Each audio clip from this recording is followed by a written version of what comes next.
Hi everyone, कैसे हैं आप लोग। उम्मीद है कि आप लोग बहुत ज़्यादा अच्छे होंगे। आज से हम लोग क्लास 11 अकाउंटेंसी शुरू कर रहे हैं। इसमें वो स्टूडेंट जो अभी इस साल क्लास 10 पास करके आए हैं और जिन्होंने क्लास 11 में एडमिशन लिया है, उन सभी स्टूडेंट्स के लिए आज से क्लास 11 की क्लास शुरू होती है। क्लास 11 अकाउंटेंसी की क्लास शुरू होती है, जिसमें हम लोग बेसिक से लेकर और सारे ही चैप्टर्स इसमें कवर करेंगे। तो आज का जो सबसे पहला चैप्टर है जो हम लोग स्टार्ट करेंगे, फर्स्ट चैप्टर है, जिसमें हम लोग ये जानने की कोशिश करेंगे कि अकाउंटिंग क्या होती है, उसके ऑब्जेक्टिव क्या होते हैं, स्कोप क्या होता है, अकाउंटिंग क्यों बनाई जाती है। ये फर्स्ट चैप्टर आज हम लोग स्टार्ट करेंगे। तो सबसे पहला बिल्कुल भी देर नहीं करते हैं और आज से शुरू करते हैं चैप्टर 1 क्लास 11 अकाउंटेंसी।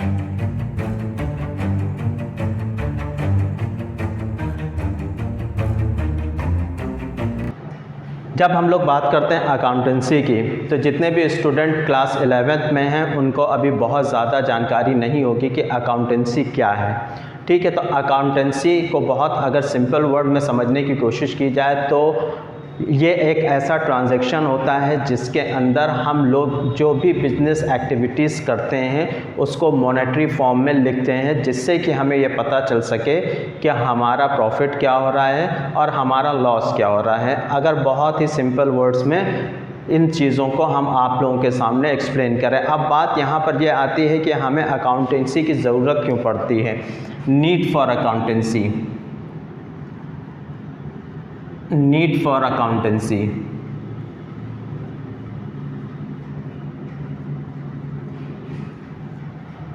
अकाउंटेंसी की हमें ज़रूरत क्यों पड़ती है। जैसा कि अभी हमने मीनिंग बताई आपको अकाउंटेंसी की, वैसे ही है नीड्स फॉर अकाउंटेंसी में कहा यह जा सकता है कि हम लोग बिज़नेस करते हैं, पूरे साल बिज़नेस करते हैं, ट्रांजैक्शन करते हैं डे टू डे के। अब उन ट्रांजैक्शंस को कहीं ना कहीं रिकॉर्ड करना है। अब वो रिकॉर्ड किस लिए किए जाते हैं, जिससे कि हमें पता चल सके कि हमारे बिज़नेस में कितना प्रॉफिट हो रहा है, कितना लॉस हो रहा है। तो सभी तरह की बिज़नेस ट्रांजैक्शंस को कहीं पर रिकॉर्ड करने के लिए हमें अकाउंटेंसी की ज़रूरत पड़ती है।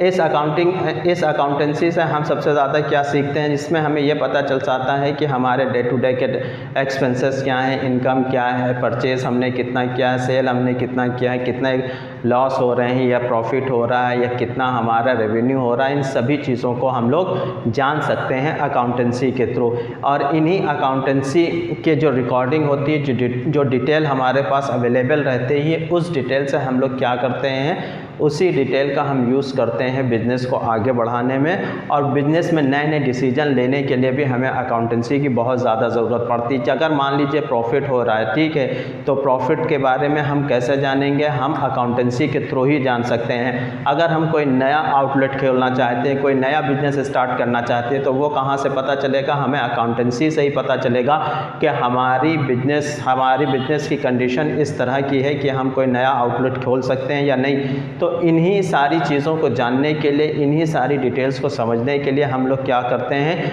अकाउंटेंसी की बनाते हैं या अकाउंटेंसी करते हैं। अब अकाउंटेंसी के बारे में जानने के बाद जो दूसरी सबसे बड़ी चीज़ इसमें समझने वाली है वो है नीड्स फॉर अकाउंटेंसी पड़ती है। अब मीनिंग क्या होती है अकाउंटेंसी की, तो मीनिंग हमने आपको स्टार्टिंग में बता ही दिया था कि मीनिंग क्या होती है अकाउंटेंसी की। उसमें हमें जो सबसे ज़्यादा चीज़ें समझने वाली ये है कि अकाउंटेंसी में हम कुछ काम ऐसे करते हैं जिससे कि क्या होता है, जिससे कि हमें सही से सारी चीज़ों का पता चल सकता है।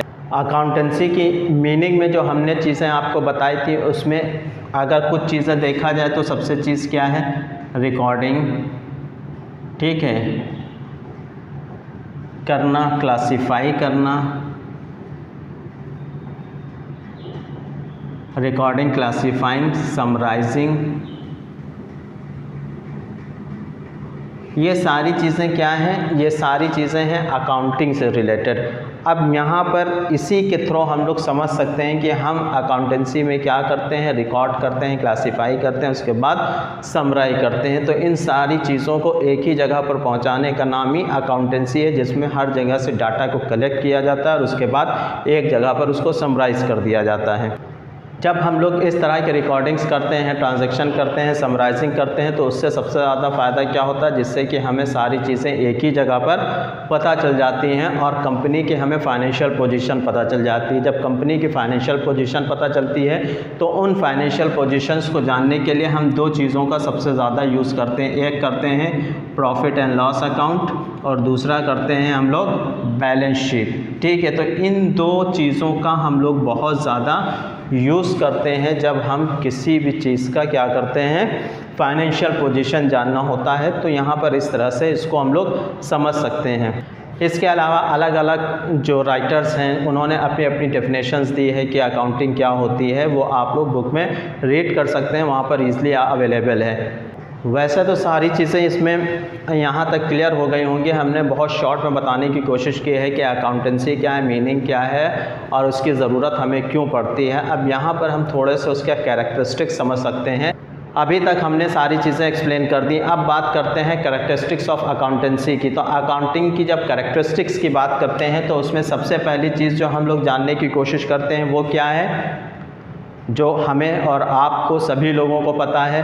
उसमें ये बताया गया है कि जो अकाउंटेंसी होती है वो art as well as science होती है। अब अकाउंटेंसी को आर्ट और साइंस के रूप में क्यों कहा गया, क्योंकि हम लोग जितने भी ट्रांजैक्शंस हम लोग लेते हैं वो एक प्रॉपर किस चीज़ में होते हैं, एक आर्ट फॉर्म में होते हैं कि सबसे पहले हमें जर्नल्स बनाने हैं, फिर लेजर्स बनाने हैं, फिर ट्रायल बैलेंस बनाना है, फिर प्रॉफिट एंड लॉस बनाना है, फिर बैलेंस शीट बनाना है। तो ये क्या है, ये एक आर्ट फॉर्म है।